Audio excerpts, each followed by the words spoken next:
झारखंड का रण जीतने के लिए बीजेपी इस बार पूरा जोर लगा रही है।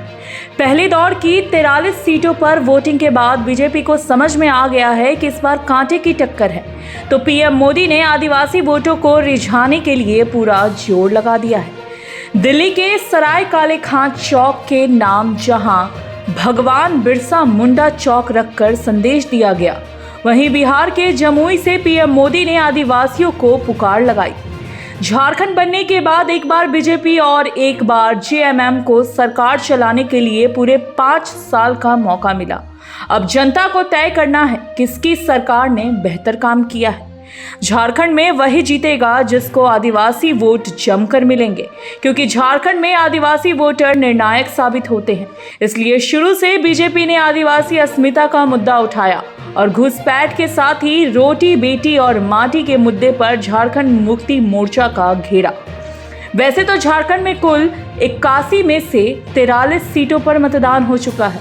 इनमें अनुसूचित जनजाति और अनुसूचित जाति की 26 सीटें शामिल हैं।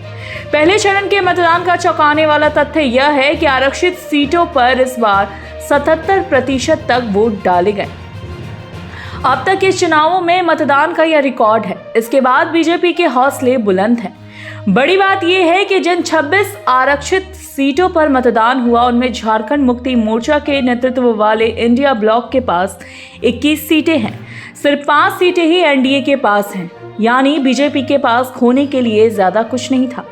इसी आधार पर बीजेपी ने अपनी जीत का दावा कर दिया है। हालांकि अगली 38 सीटों पर बीजेपी को कांटे की टक्कर झेलनी होगी। इसलिए पीएम मोदी ने और जोर लगा दिया है। कार्तिक पूर्णिमा के दिन भगवान बिरसा मुंडा दिवस को झारखंड में जनजातीय गौरव दिवस मनाया जाता है। इस बार 150वीं जयंती का यह मौका चुनावी मौसम में और भी खास हो गया है। इसलिए पीएम मोदी ने बिहार के जमुई से झारखंड के आदिवासी समाज को बड़ा संदेश दिया है। आज से पूरे देश में भगवान बिरसा मुंडा की 150वीं जन्म जयंती के उत्सव शुरू हो रहे हैं। ये कार्यक्रम अगले 1 साल तक चलेगा। मुझे खुशी है कि आज देश के सैकड़ों जिलों के करीब 1 करोड़ लोग, जरा जमुई के लोग गर्व करिए, ये जमुई के लोगों के लिए गर्व का दिन है। आज देश के 1 करोड़ लोग टेक्नोलॉजी के माध्यम से हमारे इस कार्यक्रम से जुड़े हैं, जमुई से जुड़े हैं। मैं सभी का अभिनंदन करता हूं।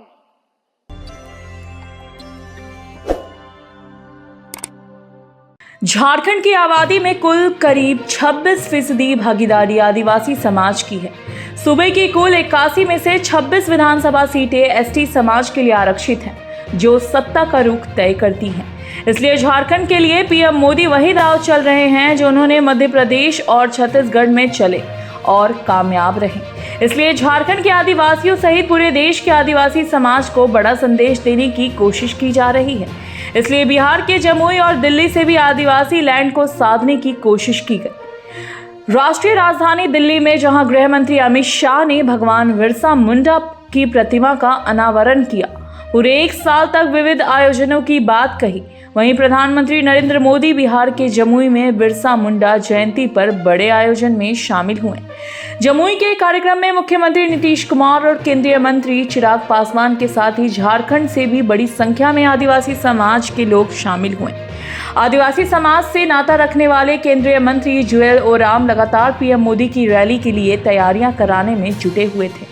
जमुई की रैली में पीएम ने आदिवासी समाज की नेता द्रौपदी मुर्मू जी को राष्ट्रपति बनाने का क्रेडिट भी लिया, जो झारखंड के लोगों को सीधा संदेश था।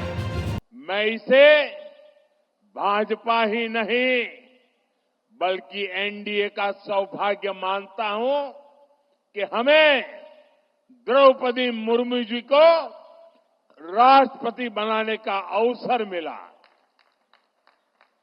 वो देश की पहली आदिवासी राष्ट्रपति है। मुझे याद है जब एनडीए ने द्रौपदी मुर्मू जी का राष्ट्रपति का उम्मीदवार बनाना तय किया तो हमारे नीतीश बाबू ने पूरे देश के लोगों को अपील की थी कि द्रौपदी मुर्मू जी को भारी मतों से जिताना चाहिए। पिछले साल मध्य प्रदेश और छत्तीसगढ़ के साथ ही जब राजस्थान के विधानसभा चुनाव थे, तब बिरसा मुंडा की जयंती पर प्रधानमंत्री नरेंद्र मोदी झारखंड के उलीहातू पहुंचे थे। उलीहातू ही बिरसा मुंडा की जन्मभूमि है। पीएम का यह दाव कारगर साबित हुआ था और बीजेपी ने न केवल राजस्थान और छत्तीसगढ़ की सरकारें कांग्रेस से हथिया ली, बल्कि मध्य प्रदेश में कांग्रेस की जीत के दावों को ध्वस्त कर दिया। तमाम रिपोर्ट्स में उस समय बताया जा रहा था कि एमपी में इस बार कांग्रेस की लहर चल रही है। पीएम मोदी को लगता है कि झारखंड जीतने के लिए भी उसी फॉर्मूले पर काम करना ठीक रहेगा। इसलिए पड़ोसी राज्य बिहार की जमीन से ही आदिवासी लैंड को साधने की कवायद में मोदी जुट गए। पीएम मोदी जमुई में भगवान बिरसा मुंडा की जयंती पर आयोजित कार्यक्रम में 6,640 करोड़ रुपए से अधिक विकास परियोजनाओं का लोकार्पण और शिलान्यास किया। इन परियोजनाओं में सीधे सीधे आदिवासी समाज से जुड़ी परियोजनाएं भी हैं। पीएम मोदी आदिवासी समाज के समृद्ध इतिहास, समृद्ध विरासत और संरक्षित करने के लिए 2 आदिवासी शोध संस्थानों का लोकार्पण और आबा ग्राम उत्कर्ष अभियान का भी शुभारंभ किया। गौर करने वाली बात यह भी है कि आबा शब्द सीधे सीधे बिरसा मुंडा के नाम के साथ जुड़ा हुआ है। बिरसा मुंडा को धरती आबा कहा जाता है। आबा का मतलब पिता होता है। आदिवासी अस्मिता के सबसे बड़े प्रतीक के जरिए आदिवासी पिच सेट करने की कोशिश में है। तो वहीं पीएम जन मन के तहत 11,000 घरों के गृह प्रवेश में शामिल होकर गरीब तबके के मतदाताओं को भी संदेश दिया। हालांकि विपक्षी नेता लगातार बीजेपी के एजेंडे को लेकर जनता को सचेत करने में भी जुटे हुए हैं कि 2 धाराओं के बीच चुनाव, एक तरफ विनाश की बात करते हैं, नफरत की बात करते हैं, संविधान को खत्म करने की बात करते हैं, लोकतंत्र को खत्म करने की बात करते हैं, और एक तरफ खेमा हम लोगों का है जहां प्यार, मोहब्बत, विकास की बात करते हैं, तरक्की की बात करते हैं, संविधान की लड़ाई लड़ते हैं, धर्मनिरपेक्षता की लड़ाई लड़ते हैं। ये निर्णय आप लोगों को लेना है। झारखंड की आबादी में कुल करीब 26% भागीदारी आदिवासी समाज की है। सूबे की कुल 81 में से 26 विधानसभा सीटें एसटी समाज के लिए आरक्षित हैं, जो सत्ता का रुख तय करती हैं। 2019 के झारखंड चुनाव में 26 आदिवासी सीटों में से 21 सीटों पर जेएमएम और कांग्रेस को जीत मिली थी। हालिया लोकसभा चुनाव में भी झारखंड की आदिवासी बाहुल्य लोकसभा सीटों पर बीजेपी के लिए नतीजे बेहतर नहीं रहे थे। 2019 के विधानसभा चुनाव और हालिया लोकसभा चुनाव के नतीजों को देखते हुए बीजेपी इस बार आदिवासी बाहुल्य सीटों और आदिवासी समाज को साधने के लिए पूरा जोर लगा रही है। बीजेपी ने मध्य प्रदेश और छत्तीसगढ़ के आदिवासी वोट बैंक को साधने के लिए प्रतीकों की पॉलिटिक्स पर फोकस किया और सफल भी रही। बीजेपी में एमपी में रानी दुर्गावती यात्रा निकाली, हबीबगंज रेलवे स्टेशन का नाम बदलकर रानी कमलापति के नाम से कर दिया और जबलपुर में शंकर शाह रघुनाथ शाह के नाम पर स्मारक भी बनवाया।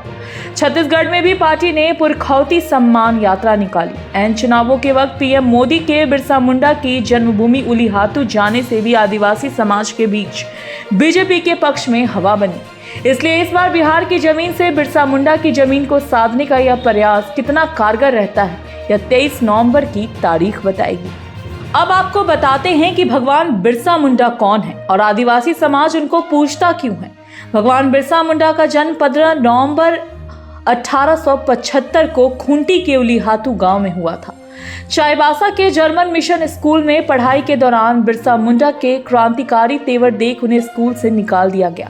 इसके बाद बिरसा और उनके परिवार ने जर्मन ईसाई मिशन की सदस्यता के साथ ही चाईबासा भी छोड़ दिया और रोमन कैथोलिक धर्म अपना लिया और बाद में उनकी धर्म में अरुचि हो गई।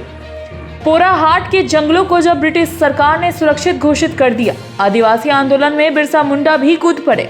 बिरसा मुंडा ने यह कहा कि धरती आबा यानी धरती के पिता हैं और उनको इसी रूप में देखा जाए। उन्होंने मुंडा और ओराम आदिवासियों को एकजुट कर चर्च और मिशनरियों के साथ ही ब्रिटिश शासक के खिलाफ विद्रोह का बिगुल फूंक दिया था। इसलिए झारखंड में धर्मांतरण के तमाम प्रयास विफल हुए। बीजेपी इसी को आदिवासियों के साथ कनेक्ट करके अपना चुनावी हित साधने में जुटी हुई है। हिमालयन न्यूज की रिपोर्ट।